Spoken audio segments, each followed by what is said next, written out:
Ever told a friend about your troubles and they told you, be positive? Easier said than done, right? We get it. Life is not a field of sunflowers and the weeds often appear to overwhelm the landscape, keeping us tangled and moored in negativity. But if not being positive, then what?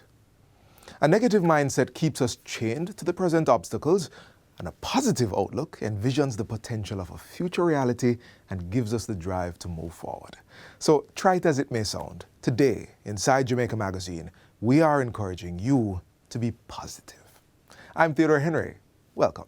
What a way you're full of our roots and culture. That was in Jamaica 60. Jamaica 60?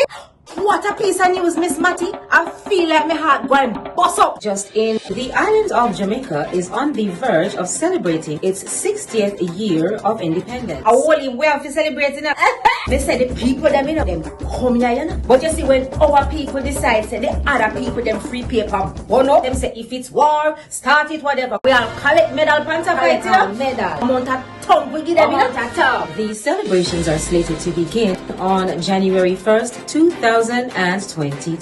Organized by the Ministry of Culture, Gender, Entertainment and Sport. We have more in this report. I am on site and planning activities are ablaze. Persons are advised to download the Reggae Jamaica app to know what it pre. Activities for the Jamaica 60 celebration. I download the app to get the updates then.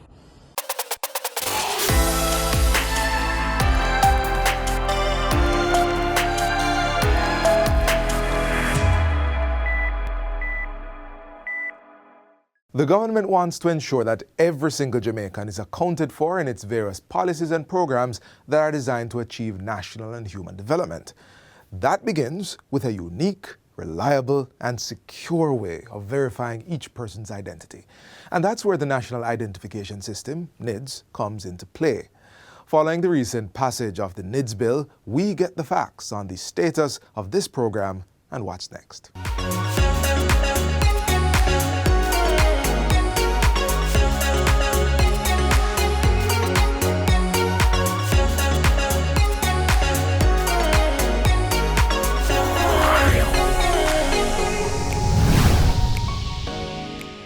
Welcome to Get the Facts, the program that provides you with information on government's policies and initiatives. I'm Rose Campbell. Today we're joined by a minister with a portfolio in the Office of the Prime Minister, the Honourable Floyd Green, and he has been tasked with the implementation of the National Identification System. We call it NIDS. So that's our focus today. Minister, so good to have you again on Get the Facts. Always a pleasure, thank you. All right, tell us firstly, why do we need NIDS? Oh boy, you know, we have been talking since 1970s about the need to be able to identify our people. It's very hard to plan any sort of intervention, whether you have a family, whether you have a church, whether you have a community group, unless you know who your members are. And we have unfortunately been unable to, over the years, develop a system that we can genuinely say we can identify every single member of the Jamaican society. So it makes us very inefficient, and we've seen it in so many instances. In fact, we saw it fairly recently with the COVID-19, where the government decided to give out general grants, and you never needed anything, you could just apply. And the Minister of Finance came and had to tell the House that over 15,000 people could not collect their grants. And the number one reason was a lack of identification. So they applied, they gave the name, but when they went to the institution and they say, all right, prove that you are who you say you are, they were unable to so do. And that has made us very inefficient. So I would say the number one reason is really to get efficient as a society and to make us better able to cater for our citizens, and also to get rid of some of the things that have become commonplace that really just stress out people, as people would say. You know, you and I know it's so difficult to open a bank account. You have to have multiple identifiers. So not only you have to bring an ID, you need a letter from a JP, you have to bring pictures with the back of it signed. You know, all of those things happen because there is no secure, viable way for that institution to say that you are who you say you are. And because our databases were unconnected, because they never went far enough in terms of security, people would not rely on just one database. So the reality is we definitely need to make life easier to have that verifiable database that can really prove that you are who you say you are. But sir, what about the TRN and the NIS and the passport and the... Yeah, so that's unfortunately, instead of going the route of a national ID, what we did was we went the route as a country of multiple databases. So you have your TRN, you have your electoral ID, you have your driver's license, you have your passport. Unfortunately, very few of these databases speak to each other. Yes. So the reality is that if you go to apply for your passport and then you're going to apply for your TRN, completely different process. Taking the same information, but you have to start over the process. If you're then going to apply for your electoral ID, same different process, but some of the information is the same. You know, again, your driver's license, a lot of the information is the same, but just a little addition, but it's a completely different process. So you have to visit all these multiple locations to get 4 different cards that you are now working with, that you have to keep, and you go one place and they say, all right, we see the TRN number, but we need a TRN card. What we wanted is to get rid of that. And that's why the National Identification System says our vision is one identification. So just imagine in Jamaica where you go into one enrollment center, where you give all your foundation documents and your birth certificate, and they take your picture and you give your fingerprints, and we have all that in a safe database.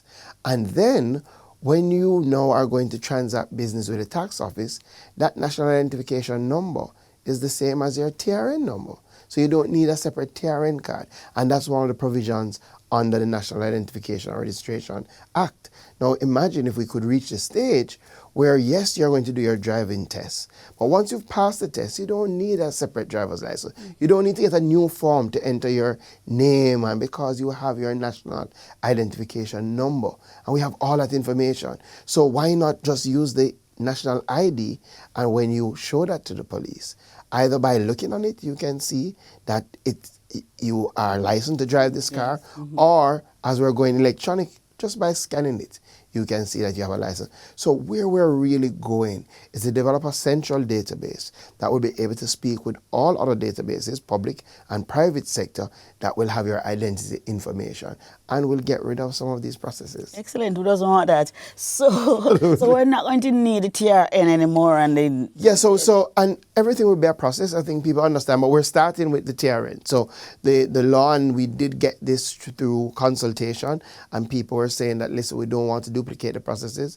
So the Act already provides that your TRN can become your national identification number, and vice versa. Your national identification number can become your TRN. So you can use that NIN to transact all your business. And the long-term vision is, again, as I've said, to get rid of like your driver's license, where you have the information in one spot, and hopefully down the line, once we get our voter system in line, to do the same. But also things like certificates, licenses. You know, the potential is unlimited. Think about something like your firearms license. Again, something that they generate, like a card that you walk around with, a little. All of that now can be electronically put onto your national ID. So with a simple scan, you can say that, okay, this person is licensed to carry a firearm. So if you were to ask me in one fell swoop what NIDS is about, it's about making life easier. Right. Right. So tell me, with all these different things that we now have, and we are going to move towards one, so the information that we now have, will you use that, or are we going to have to start afresh to collect data? Well, I think definitely, firstly, we're definitely going to have an enrollment period in relation to National Identification System. We want to start that enrollment period this year. We're going to start in Kingston towards the second half of this year. Clearly, it's our most populated space. And we want to start with a pilot where people go in and they enroll, and we make sure that we have the timing right. We ensure that all the steps are to our liking. We see how long it's taken in terms of between you give the information, we verify the information, you collect the card, and once we get that, we're then going to move right across the island. It will take almost like a start over. Save and except if you have your TRN, you know, we can utilize that, but you will still have to come in to the enrollment. That is important to do that because we want a clean database. We want a clean start. And one of the things that we've gone really far to do is to ensure that the database that we will collect will be secure. So the National Identification Registration Act is the first bill that says that once the information is input into the system, it has to be encrypted. And what that means in simple terms is that it's not anybody can go and look at it and see what information. So once you enter my name, date of birth, where I live, that is encrypted, and only people who have a key that can decipher it will be able to access this information, because we understand people don't want their personal information, to be accessed by anybody. And we've also made very strong penalties in the Act in relation to those who will try to access it without the correct authority. So we're saving no costs to ensure that the database is secure. We've looked at challenges across jurisdictions, and we're not just building it to best practices in Jamaica, we're building it to international best practices. So we will start afresh, we will collect the information, but now we will now have a database that people can interact with. Excellent, excellent. We're giving the facts about the National Identification System. It will provide a safe, convenient, and reliable means for persons to prove their identity. We continue the discussion right after this break. Please stay with us.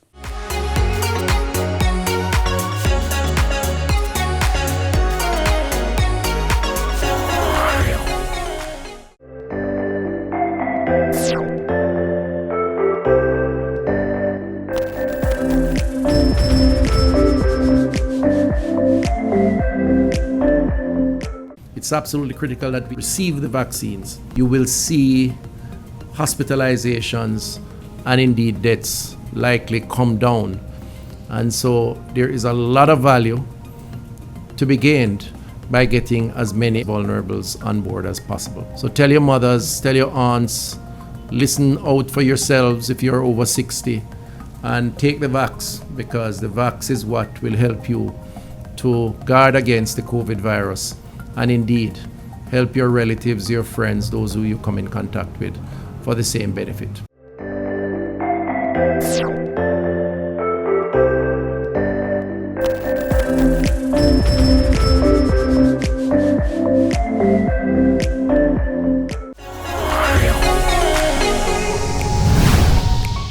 Welcome back to Get the Facts. We're discussing NIDS, the National Identification System. Did you know that NIDS will result in improved governance and management of social, economic, and security programs?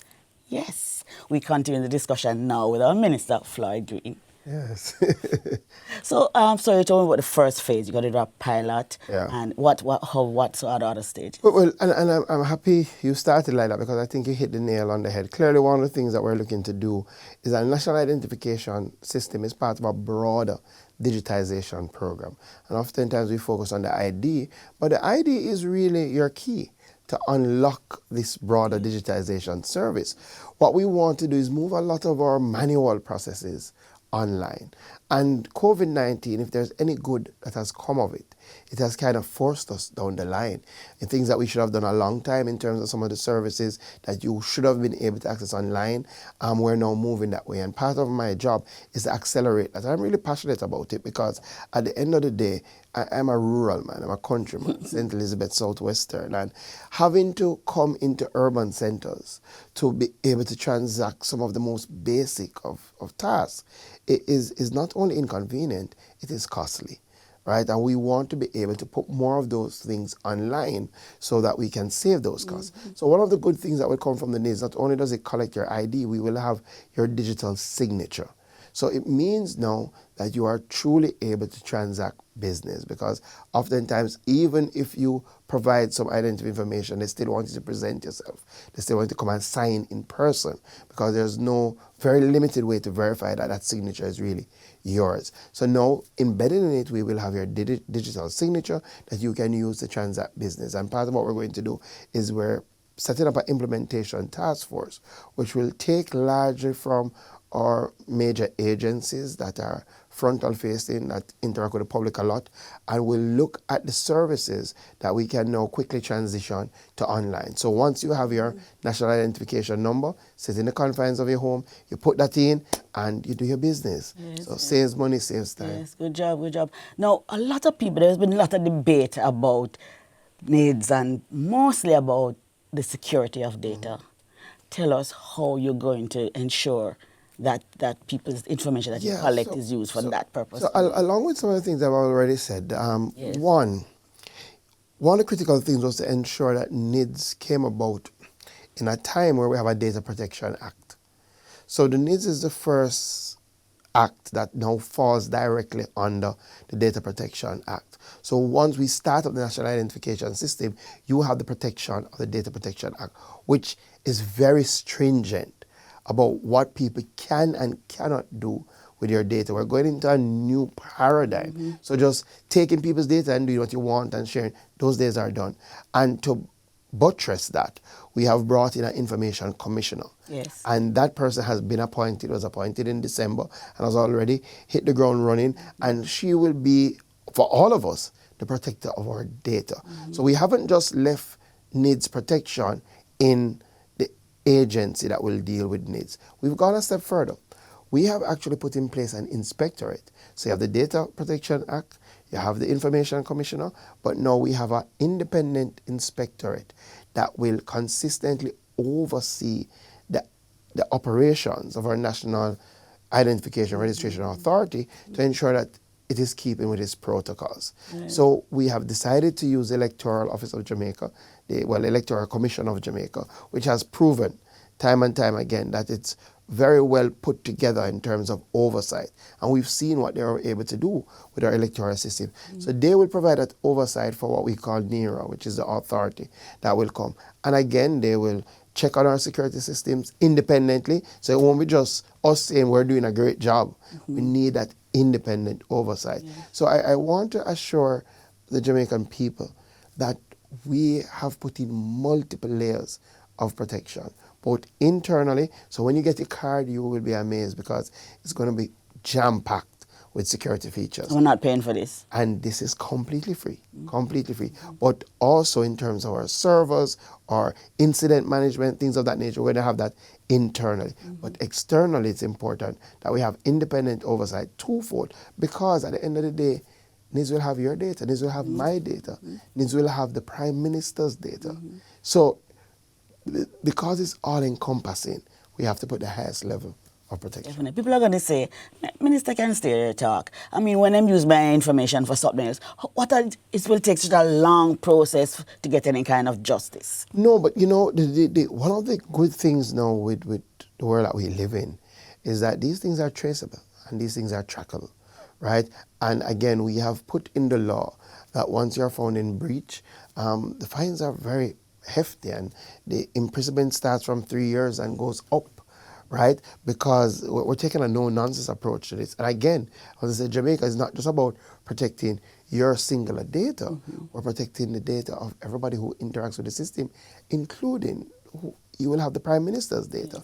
So you have to ensure you have the highest levels of protection. And what we've also done, Lady Campbell, is look at other models. So we've looked at Estonia, and they have developed one of the best systems in the world.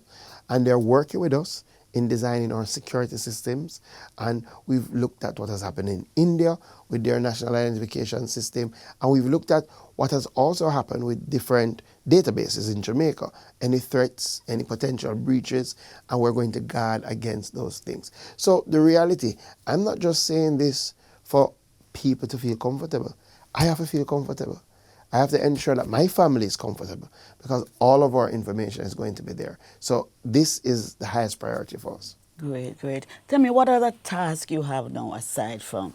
Well, you know, there are a couple of things, some connected, some not connected. I'm very excited about the work I'll be doing with the RGD, right? And it's connected but not connected because the RGD does have separate things that it treats with in terms of not only birth certificates, but death certificates and marriage certificates, which part of our drive is to really move the RGD to a digital space, right?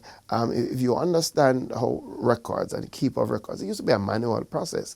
And when I visited RGD the other day, they showed me how in the day when you would call up for your birth certificate, you would have to go into a vault and they would have to get the number and they would have to climb the ladder and look for it. And, you know, we have to move from that, right? So we've already started the process of digitizing those records. And what we want to be able to launch very soon is a sort of online search feature where if you're interested in finding if we have a marriage certificate, if we have a birth certificate, before asking for it, And before paying, you can go online and search and access our database. So we're going to be moving to those steps. Additionally, unfortunately, there are still a number of Jamaicans who do not have birth certificates, right? In fact, a rough estimate is about 10% of our population, which is about 300,000 people. Wow. A lot of them don't have it because they can't afford to access it. You know, things went wrong.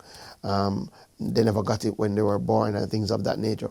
So I've asked the team, and the team is far advanced. I'm working on a program that we want to announce hopefully in March to really go into the nooks and crannies and get those people registered.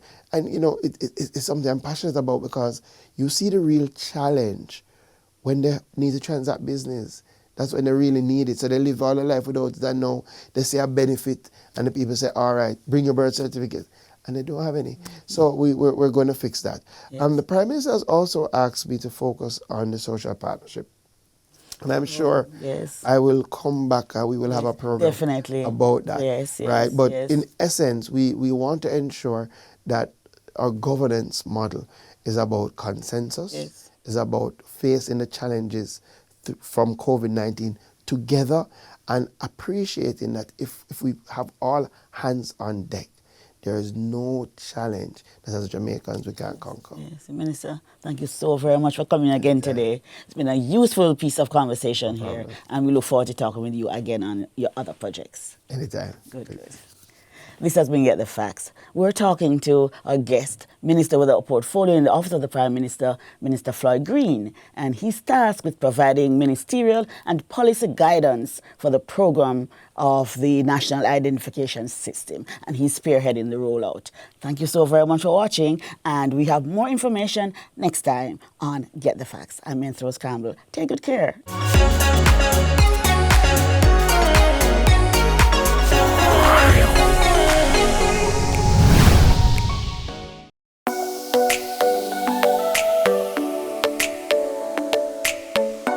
To properly carry out a hand rub, apply a palmful of the product in your cupped hand, covering all surfaces.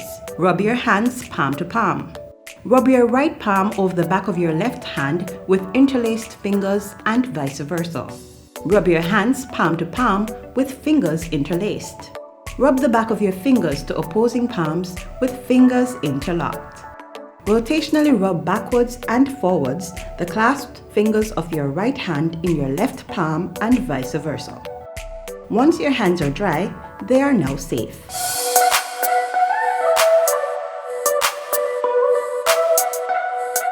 Back to our original theme. If ever there was a physical embodiment of what it means to be positive and then put action to thought, it's our next visitor inside Jamaica Magazine. As you will see, she turned a disability into a stepping stone and is now using her hands to heal others.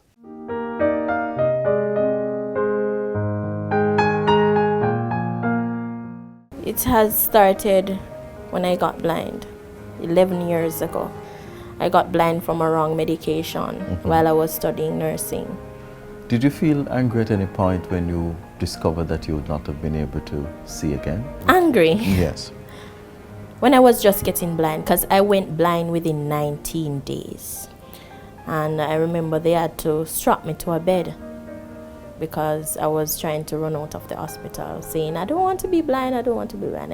At the time, persons thought that blindness is the end of the world. But I was already a mother. And for me to just take this like this and take it lightly, it wasn't my thing because I'm a fighter. I got myself rehabilitated, learning how to use a computer again without sight. Right. Within 3 months, I learned that at Society for the Blind. I learned how to use my cane. I was already a student at heart before as a chef. Yes. So there was my next resort to call them up and say that I'm blind. And I need them now to tell me of a profession that suits me. And they told me about massage. So when I heard that I can now be a massage therapist, I was elated. So the transition between nursing and becoming a massage therapist, how did you make that kind of transition and how did you feel about making the transition? Well, it was great expectations because then I'd have to have subjects. First, I have to have 3 CXEs. That's what they require. So I went ahead and I did CXEs, 7 of them. Absolutely. In which I got 1s and 2. Yes. And then I started the massage course. It was 2 years.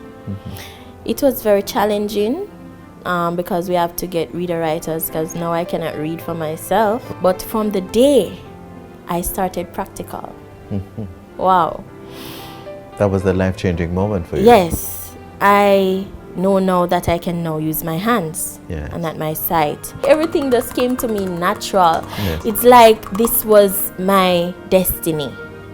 Yes, I was sad about the blindness, but tell you, sometimes I forgot because the way I move, I forget that I'm blind sometimes. Yes. Looking back in your mind's eye, do you believe that this is where you should have been, given the situation of the wrong medication and that whatever else that you chose on the other path in terms of the culinary arts, it would not have been as successful as being a massage therapist? I don't want to question nature and said, why me? Why not me? Because when I look back on my life being a chef and also was attending training to be a nurse, I don't know what type of nurse I would be, but I can say I'm an extraordinary massage therapist. There are many young women, young girls in particular, who have dreams, great dreams to become successful, but at some point have the doubt and they don't feel as if they can be as triumphant as they possibly can. What kind of advice would you give to those people to live their dream and get them to where they ought to be? Sky's the limit. Use your challenges as a stepping stone.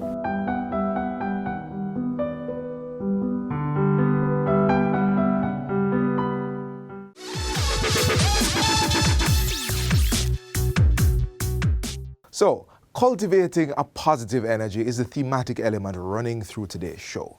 But hear this, we don't just want to encourage, but we also want to give you actual tools to help foster that positive mindset. First of all, focus on the good things. Yes, the problem won't fix itself, but even as you work on the solution, don't lose sight of the good things, no matter how insignificant they may be. For example, if someone cancels plans with you, focus on how it frees up time for you to catch up on other activities you enjoy. Number 2, practice gratitude. Think of people, moments, things that bring you happiness and try to express your gratitude at least once a day. This can help reduce stress and improve self-esteem. Number 3, keep a gratitude journal. Writing down the things you're grateful for can improve your optimism and sense of well-being. And who knows, those random thoughts on paper could be the foundation of a future bestseller. Number 4, spend time with positive people. Surround yourself with people who will lift you up and help you see the brighter side of things. This has been shown to improve self-esteem and increase your chances of reaching your goals. There are many more techniques you can research to help achieve a positive attitude. Let's get into the habit of cultivating positive space and good mental health as we move towards that goal of making Jamaica the place of choice to live, work, raise families, and do business.